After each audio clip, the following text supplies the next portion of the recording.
नमस्कार। प्रस्तुत है हमारी आज की क्लास। आज हम हिंदी साहित्य से संबंधित अपनी 33 नंबर की क्लास लेंगे। इसके पहले हमारी 32 क्लास हो चुकी हैं।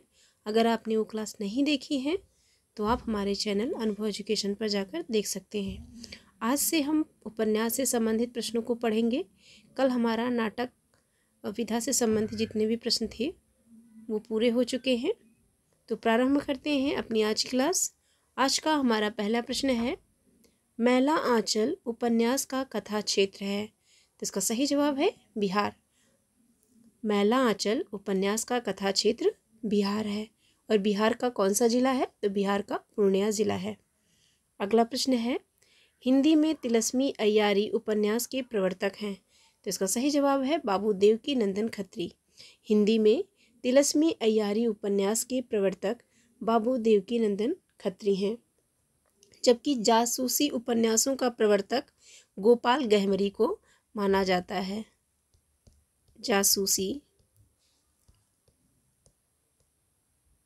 जासूसी उपन्यास का प्रवर्तक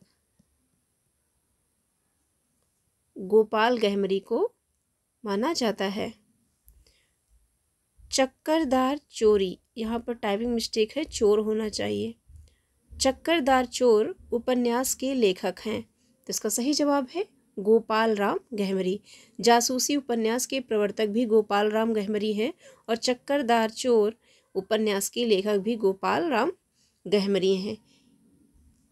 अगला प्रश्न है, किस्सा और दृष्टि को जोड़ने वाला तत्व उपन्यास में चरित्र सृष्टि है। फिर सुनिएगा, किस्सा और दृष्टि को जोड़ने वाला तत्व उपन्यास में चरित्र सृष्टि है, यह कथन है। तो इसका सही जवाब है डॉक्टर रामस्वरूप चतुर्वेदी। यह कथन रामस्वरूप चतुर्वेदी का है। अगला प्रश्न है, उपेंद्रनाथ अस्क का उपन्यास गर्म राख प्रकाशित हुआ। तो इसका सही जवाब है 1952 ईस्वी। यहाँ पर गर्म राख का प्रकाशन वर्ष 1952 ईस्वी लिखा है, जबकि कहीं कहीं पर 1957 ईस्वी भी मिलेगा। तो ये प्रश्न आप देख लीजिएगा। अगला प्रश्न है, बाजार के बीच बाजार के खिलाफ की लेखिका का नाम है। तो इसका सही जवाब है प्रभा खेतान। बाजार के बीच बाजार के खिलाफ, इसकी लेखिका प्रभा खेतान है। अगला प्रश्न है, आचार्य हजारी प्रसाद द्विवेदी द्वारा लिखित उपन्यास है। तो इसका सही जवाब है पुनर्नवा।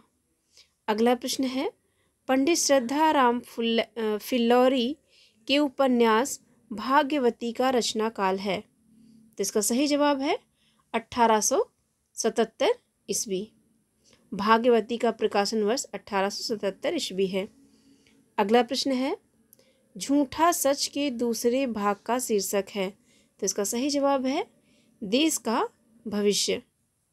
झूठा सच जिसके 2 भाग हैं, उसके दूसरे भाग का शीर्षक है देश का भविष्य। अगला प्रश्न है, फणीश्वर नाथ रेणु कृत आंचलिक उपन्यास है। तो इसका सही जवाब है मैला आंचल। फणीश्वर नाथ रेणु कृत आंचलिक उपन्यास मैला आंचल है, जिसका प्रकाशन वर्ष है 1954 ईस्वी। 1954 ईस्वी। अगला प्रश्न है, राग दरबारी के रचनाकार हैं। तो इसका सही जवाब है श्री लाल शुक्ल। लाल दरबारी श्री लाल शुक्ल का उपन्यास है। अगला प्रश्न है, वयम रक्षाम रचना है। तो इसका सही जवाब है चतुरसेन शास्त्री की। वयम रक्षाम, यह चतुरसेन शास्त्री की रचना है। अगला प्रश्न है, बाणभट्ट की आत्मकथा की साहित्य विधा है। बाणभट्ट की आत्मकथा की साहित्यिक विधा है। तो इसका सही जवाब है उपन्यास। बाणभट्ट की आत्मकथा यह उपन्यास विधा में लिखा गया है। इसका प्रकाशन वर्ष क्या है? तो बाणभट्ट की आत्मकथा का प्रकाशन वर्ष है 1946 ईस्वी। 1946 ईस्वी। अगला प्रश्न है, चित्रलेखा रचना है? तो इसका सही जवाब है भगवती चरण वर्मा की। चित्रलेखा रचना यह भगवती चरण वर्मा का उपन्यास है। अगला प्रश्न है, छाया मत छूना मन इस उपन्यास के लेखक हैं? तो इसका सही जवाब है हिमांशु जोशी। छाया मत छूना हिमांशु जोशी का उपन्यास है। अगला प्रश्न है, जिंदगी नामा उपन्यास की लेखिका हैं? तो इसका सही जवाब है कृष्णा सोबती। जिंदगी नामा कृष्णा सोबती का उपन्यास है। अगला प्रश्न है, प्रकाशन वर्ष की दृष्टि से प्रेमचंद की औपन्यासिक कृतियों का सही अनुक्रम है? तो इसका सही जवाब है सेवा सदन, रंगभूमि, कर्मभूमि, गोदान। यह इनका सही क्रम है। सेवा सदन का प्रकाशन वर्ष क्या है? तो सेवा सदन का प्रकाशन वर्ष है 1918 ईस्वी। 1918 ईस्वी। रंगभूमि का प्रकाशन वर्ष है 1925 ईस्वी। कर्मभूमि का प्रकाशन वर्ष है 1933 ईस्वी। 1933 ईस्वी। और गोदान का प्रकाशन वर्ष है 1936 ईस्वी। तो यह इन कृतियों का सही अनुक्रम है। अगला प्रश्न है, post box number 203 Nala Sopara रचना है? तो इसका सही जवाब है चित्रा मुग्दल की। यह रचना चित्रा मुग्दल द्वारा रचित है। अगला प्रश्न है, आचार्य रामचंद्र शुक्ल के अनुसार अंग्रेजी ढंग का हिंदी का पहला मौलिक उपन्यास है? आचार्य रामचंद्र शुक्ल के अनुसार अंग्रेजी ढंग का हिंदी का पहला मौलिक उपन्यास है? तो इसका सही जवाब है परीक्षा गुरु। परीक्षा गुरु को आचार्य रामचंद्र शुक्ल ने अंग्रेजी ढंग का हिंदी का पहला मौलिक उपन्यास माना है। और इसका प्रकाशन वर्ष क्या है? तो इसका प्रकाशन वर्ष है 1882 ईस्वी। 1882 ईस्वी। और ये किसका उपन्यास है? तो ये लाला श्रीनिवास दास का उपन्यास है। लाला श्रीनिवास दास का उपन्यास है। अगला प्रश्न है, शेखर एक जीवनी के शेखर का चरित्र मूलतः है? तो इसका सही जवाब है विद्रोही। शेखर का चरित्र मूलतः विद्रोही प्रवृत्ति का है। अगला प्रश्न है, मैला आंचल उपन्यास में चित्रण है? तो इसका सही जवाब है मेरीगंज का। अगला प्रश्न है, मनोहर श्याम जोशी का उपन्यास है? तो इसका सही जवाब है कसब। मनोहर श्याम जोशी का उपन्यास है कसब। अगला प्रश्न है, अयोध्या सिंह उपाध्याय हरिऔध द्वारा रचित ठेठ हिंदी का ठाठ रचना है? तो यह क्या है? यह एक उपन्यास है। ठेठ हिंदी का ठाठ जो कि अयोध्या सिंह उपाध्याय हरिऔध की रचना है, यह उपन्यास विधा में लिखा गया है। अगला प्रश्न है, घरों के दरवाजे बंद हैं, शहर का कारोबार, स्कूल, कॉलेज, दफ्तर सभी ठप हो गए थे। सड़क पर चलते आदमी को सारा वक्त इस बात का भास बना रहता कि खिड़कियों के पीछे मकानों की अंधेरी ड्योढ़ियों, दरारों, छिद्रों में उस पर आंखें लगी हैं, उसका पीछा कर रही हैं। यह चित्रण है। तो इसका सही जवाब है तमस उपन्यास में। फिर से सुनिएगा, घरों के दरवाजे बंद थे, शहर का कारोबार, स्कूल, कॉलेज, दफ्तर सभी ठप हो गए थे। सड़क पर चलते आदमी को सारा वक्त इस बात का भास बना रहता कि खिड़कियों के पीछे मकानों की अंधेरी ड्योढ़ियों, दरारों, छिद्रों में उस पर आंखें लगी हैं, उसका पीछा कर रही हैं। यह चित्रण तमस उपन्यास में किया गया है। यह कथन तमस उपन्यास से लिया गया है। अगला प्रश्न है, चंदर और सुधा की भावुकतापूर्ण करुण कहानी का चित्रण हुआ है? तो इसका सही जवाब है गुनाहों का देवता उपन्यास में। इसके अलावा चंदर सुधा के अलावा पम्मी भी इस उपन्यास की एक पात्र है। अगला प्रश्न है, डॉक्टर हजारी प्रसाद द्विवेदी का वह उपन्यास जिसको रैक्व आख्यान भी कहा जाता है। डॉक्टर हजारी प्रसाद द्विवेदी का वह उपन्यास जिसको रैक्व आख्यान भी कहा जाता है। तो इसका सही जवाब है अनाम दास का पोथा। अनाम दास का पोथा, जिसका प्रकाशन वर्ष है 1976 ईस्वी। इसका प्रकाशन वर्ष है 1976 ईस्वी। अगला प्रश्न है, विनय और सोफिया किस उपन्यास के पात्र हैं? विनय और सोफिया किस उपन्यास के पात्र हैं? तो इसका सही जवाब है रंगभूमि। और ये किसका उपन्यास है? तो यह प्रेमचंद का उपन्यास है। प्रेमचंद का उपन्यास है। अगला प्रश्न है, ग्लोबल गांव के देवता उपन्यास में सर्वोच्च देवलोक कहा गया है। ग्लोबल गांव के देवता उपन्यास में सर्वोच्च देवलोक कहा गया है। तो इसका सही जवाब है न्यूयॉर्क को। अगला प्रश्न है, प्रेम कहानी में उठने वाले सामाजिक अवरोधों की पृष्ठभूमि पर लिखा गया उपन्यास है। प्रेम कहानी में उठने वाले सामाजिक अवरोधों की पृष्ठभूमि पर लिखा गया उपन्यास है। तो इसका सही जवाब है नीलू, नीलिमा, नीलोफर।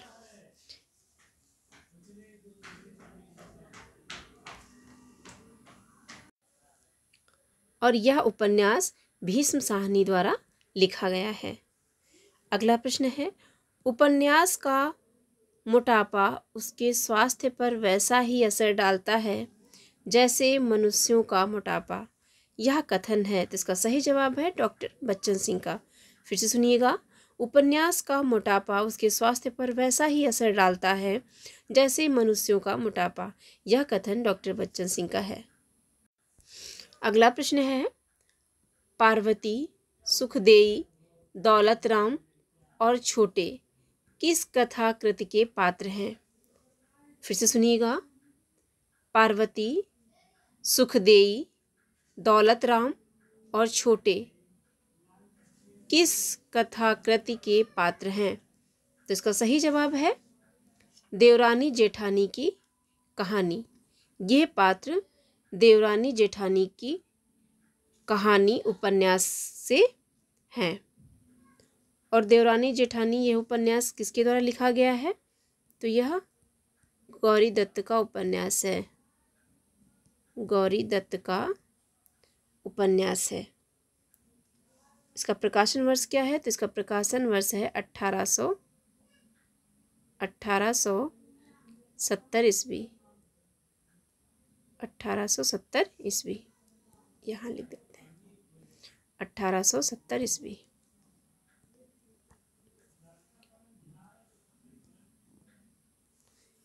अगला प्रश्न है, गोदान उपन्यास में वर्णित गांव है। तो इसका सही जवाब है सिमरी और बेलारी। गोदान उपन्यास में दो गांवों की चर्चा की गई है, सिमरी और बेलारी। अगला प्रश्न है, मैत्रेय पुष्पा का वह उपन्यास जिसमें ब्रज क्षेत्र के जीवन यथार्थ का चित्रण हुआ है। तो इसका सही जवाब है चाक। मैत्रेय पुष्पा का वह उपन्यास जिसमें ब्रज क्षेत्र के जीवन यथार्थ का चित्रण हुआ है। तो इसका सही जवाब है चाक उपन्यास में। अगला प्रश्न है, उस युवती के प्रति मेरे मन में जो प्रेम और श्रद्धा है वह ऐसी है कि अगर मैं उसकी ओर वासना से देखूं तो आंखें फूट जाएं। उपर्युक्त संवाद गोदान उपन्यास के किन दो पात्रों के बीच में हुआ है? तो इसका सही जवाब है मेहता और मालती के बीच। अगला प्रश्न है, बाणभट्ट की आत्मकथा उपन्यास के पात्र हैं। तो इसका सही जवाब है राजकुमारी, चंद्र दीक्षित और सुचरिता। यह दोनों पात्र बाणभट्ट की आत्मकथा उपन्यास के पात्र हैं। और यह उपन्यास किसका है? तो यह उपन्यास डॉक्टर हजारी प्रसाद द्विवेदी द्वारा लिखा गया है? इसका प्रकाशन वर्ष क्या है? तो इसका प्रकाशन वर्ष है 1946 ईस्वी। अगला प्रश्न है, बड़े आदमियों को अपनी नाक दूसरों की जान से प्यारी होगी, हमें तो अपनी नाक इतनी प्यारी नहीं। यह गोदान के किस पात्र की भावाभिव्यक्ति है? फिर से सुनिएगा। बड़े आदमियों को अपनी नाक दूसरों की जान से प्यारी होगी, हमें तो अपनी नाक इतनी प्यारी नहीं। यह गोदान के किस पात्र की भावाभिव्यक्ति है? तो इसका सही जवाब है धनिया। यह कथन या यह भावाभिव्यक्ति धनिया की है। धनिया किसकी पत्नी थी? धनिया होरी की पत्नी थी। अगला प्रश्न है, स्वाधीनता प्राप्ति से पूर्व पंजाब में पैदा हुए सांप्रदायिक तनाव और उससे जुड़ी क्रूरताओं का अंकन किया गया है। तो इसका सही जवाब है तमस उपन्यास में। अगला प्रश्न है, यशपाल कृत झूठा सच उपन्यास के केंद्रीय विषय हैं। तो इसका सही जवाब है विभाजन की त्रासदी और सांप्रदायिक दंगों की भयावहता। यशपाल कृत झूठा सच उपन्यास के केंद्रीय विषय हैं विभाजन की त्रासदी और सांप्रदायिक दंगों की भयावहता। अगला प्रश्न है, वह उपन्यास जिसमें ईस्ट इंडिया कंपनी द्वारा भारत के आर्थिक शोषण और लूट का यथार्थ चित्रण हुआ है। वह उपन्यास जिसमें ईस्ट इंडिया कंपनी द्वारा भारत के आर्थिक शोषण और लूट का यथार्थ चित्रण हुआ है। तो इसका सही जवाब है परीक्षा गुरु, और ये उपन्यास है लाला श्री निवास दास का। अगला प्रश्न है, आचार्य हजारे प्रसाद द्विवेदी उच्च कोटि के समीक्षक थे, साथ ही उन्होंने एक उत्तम उपन्यास भी लिखा, उसका नाम था। तो इसका सही जवाब है बाण भट्ट की आत्मकथा। अगला प्रश्न है, आवारा मसीहा के लेखक का नाम है। तो इसका सही जवाब है विष्णु प्रभाकर। और आवारा मसीहा यह किस विधा में लिखा गया है? तो यह जीवनी विधा में लिखा गया है। अगला प्रश्न है, परीक्षा गुरु के नायक का नाम है। तो इसका सही जवाब है मदन मोहन। मदन मोहन परीक्षा गुरु का नायक है। अगला प्रश्न है, उषा प्रियंवदा के उपन्यास 55 खंबे लाल दीवारें की नायिका है। तो इसका सही जवाब है सुषमा। उषा प्रियंवदा के उपन्यास 55 खंबे लाल दीवारें की नायिका है सुषमा। अगला प्रश्न है, गिरती दीवारें उपन्यास है। तो इसका सही जवाब है उपेंद्रनाथ अस का। गिरती दीवारें उपेंद्रनाथ अस का उपन्यास है। अगला प्रश्न है, एक उपन्यास जो पूरी तरह किसान जीवन पर केंद्रित है। तो इसका सही जवाब है प्रेमाश्रम। प्रेमाश्रम जो कि मुंशी प्रेमचंद द्वारा लिखा गया उपन्यास है, यह पूरी तरह किसान जीवन पर केंद्रित उपन्यास है। अगला प्रश्न है, चोटी की पकड़ की विधा है। तो इसका सही जवाब है उपन्यास। चोटी की पकड़ यह उपन्यास विधा में लिखा गया उपन्यास रचना है।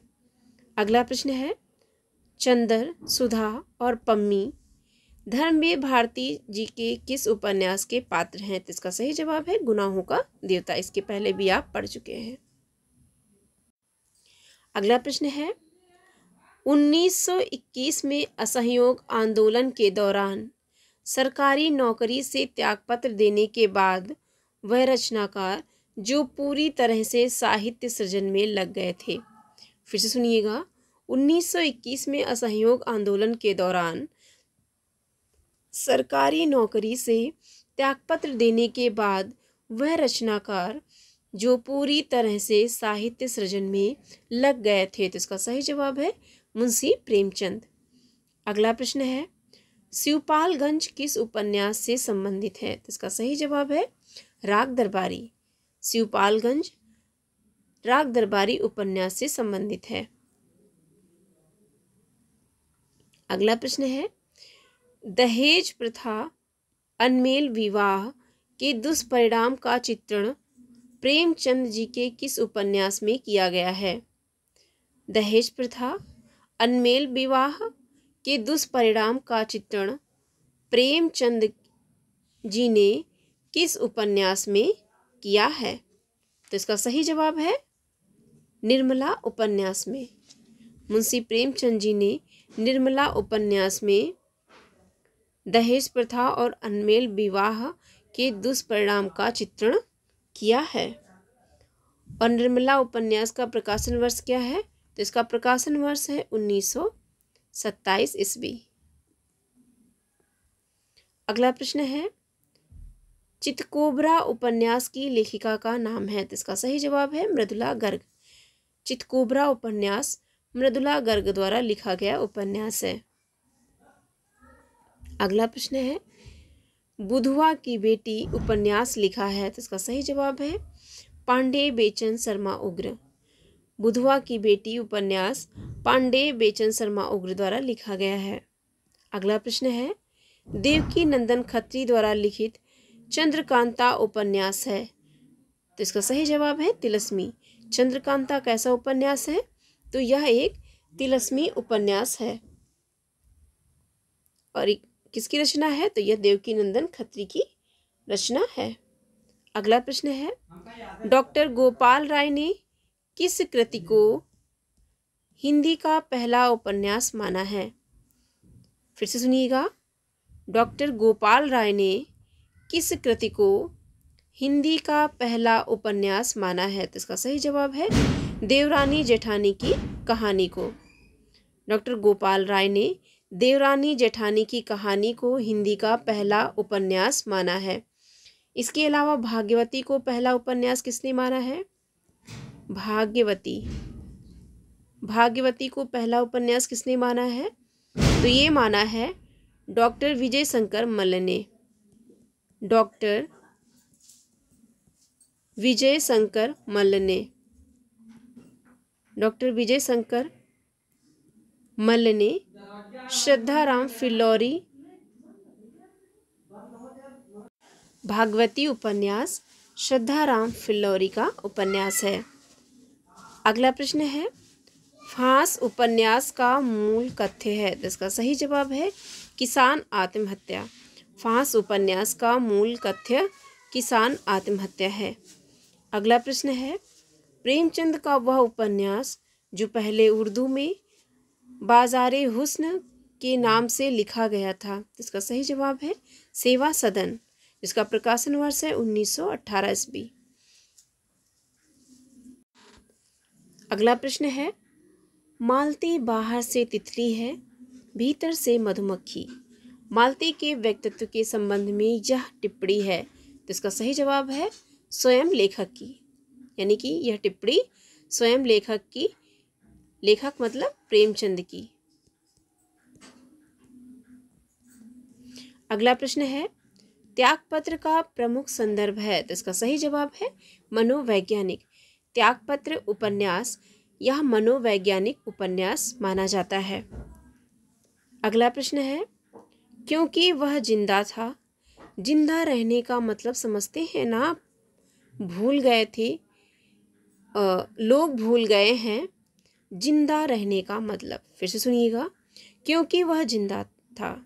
जिंदा रहने का मतलब समझते हैं ना, लोग भूल गए हैं जिंदा रहने का मतलब। महाभोज उपन्यास में यह कथन है। तो इसका सही जवाब है बिंदा का। महाभोज में यह कथन बिंदा नामक पात्र द्वारा कहा गया है। अगला प्रश्न है, मन्नू भंडारी कृत महाभोज उपन्यास का प्रथम प्रकाशन वर्ष है? तो इसका सही जवाब है 1979। अगला प्रश्न है, आंचलिक उपन्यासकार हैं? तो इसका सही जवाब है फणीश्वरनाथ रेणु। फणीश्वरनाथ रेणु यह एक आंचलिक उपन्यासकार हैं। अगला प्रश्न है, हिंदी के वह उपन्यासकार जिनकी कृतियों को पढ़ने के लिए बहुत से लोगों ने हिंदी सीखी। हिंदी के वह उपन्यासकार जिनकी कृतियों को पढ़ने के लिए बहुत से लोगों ने हिंदी सीखी। इसका सही जवाब है देवकी नंदन खत्री।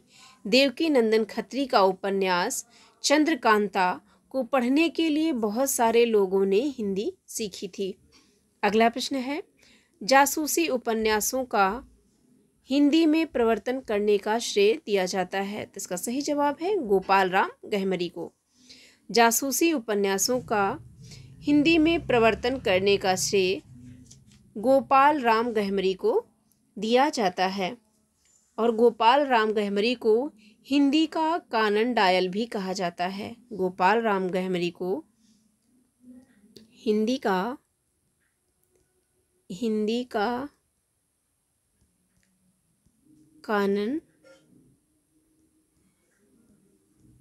कानन डायल भी कहा जाता है। अगला प्रश्न है, वह सफर था कि मुकाम था कृति की लेखिका हैं? तो इसका सही जवाब है मैत्रेय पुष्पा।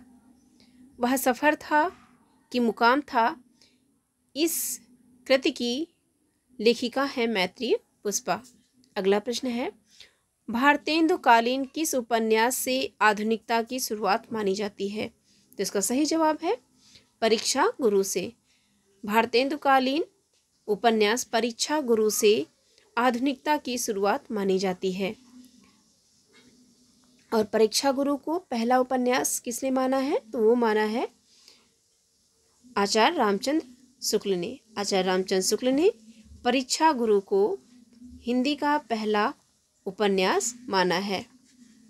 अगला प्रश्न है, मुझे चांद चाहिए के रचनाकार हैं? तो इसका सही जवाब है सुरेंद्र वर्मा। मुझे चांद चाहिए इसके रचनाकार सुरेंद्र वर्मा हैं। अगला प्रश्न है, मुझे चांद चाहिए के रचनाकार हैं सुरेंद्र वर्मा। ये क्वेश्चन रिपीट हो गया है। अगला प्रश्न है, बांधो ना नाव इस ठाव के लेखक हैं? तो इसका सही जवाब है उपेंद्रनाथ अस्क। बांधो न नाव इस ठाव के लेखक हैं उपेंद्रनाथ अस्क। अगला प्रश्न है, आचार्य हजारी प्रसाद द्विवेदी किस धारा के उपन्यासकार हैं? तो इसका सही जवाब है सामाजिक और सांस्कृतिक। आचार्य हजारी प्रसाद द्विवेदी सामाजिक और सांस्कृतिक धारा के उपन्यासकार हैं। अगला प्रश्न है, परीक्षा गुरु उपन्यास का प्रथम प्रकाशन हुआ था? तो इसका सही जवाब है 1882 ईस्वी में। परीक्षा गुरु उपन्यास का प्रथम प्रकाशन वर्ष 1882 ईस्वी में हुआ और इसके लेखक हैं लाला श्रीनिवास दास। अगला प्रश्न है, 30, 40, 50 उपन्यास के लेखक हैं? तो इसका सही जवाब है प्रभाकर माचवे। 30, 40, 50 उपन्यास के लेखक हैं प्रभाकर माचवे। अगला प्रश्न है, कुरु कुरु स्वाहा उपन्यास के लेखक हैं? तो इसका सही जवाब है मनोहर श्याम जोशी। कुरु कुरु स्वाहा उपन्यास के लेखक हैं मनोहर श्याम जोशी। अगला प्रश्न है, प्रसिद्ध उपन्यासकार कमलेश्वर की रचना है? प्रसिद्ध उपन्यासकार कमलेश्वर की रचना है। तो इसका सही जवाब है सुबह दोपहर शाम। सुबह दोपहर शाम यह कमलेश्वर की रचना है। 30, 40, 50 यह प्रभाकर माचवे की रचना है। सुबह दोपहर शाम यह कमलेश्वर की रचना है। अगला प्रश्न है, सारा आकाश कृति है? तो इसका सही जवाब है राजेंद्र यादव की। सारा आकाश यह राजेंद्र यादव की कृति या रचना है। तो ये थी हमारी आज की क्लास। कैसी लगी ज़रूर बताइएगा और अगर अच्छी लगी हो तो हमारे चैनल को लाइक एंड सब्सक्राइब कर हमारा सपोर्ट कीजिए। और अगर किसी भी प्रश्न में किसी भी प्रकार का डाउट हो तो कमेंट बॉक्स में अपनी प्रतिक्रिया ज़रूर दीजिए। धन्यवाद। जय हिंद।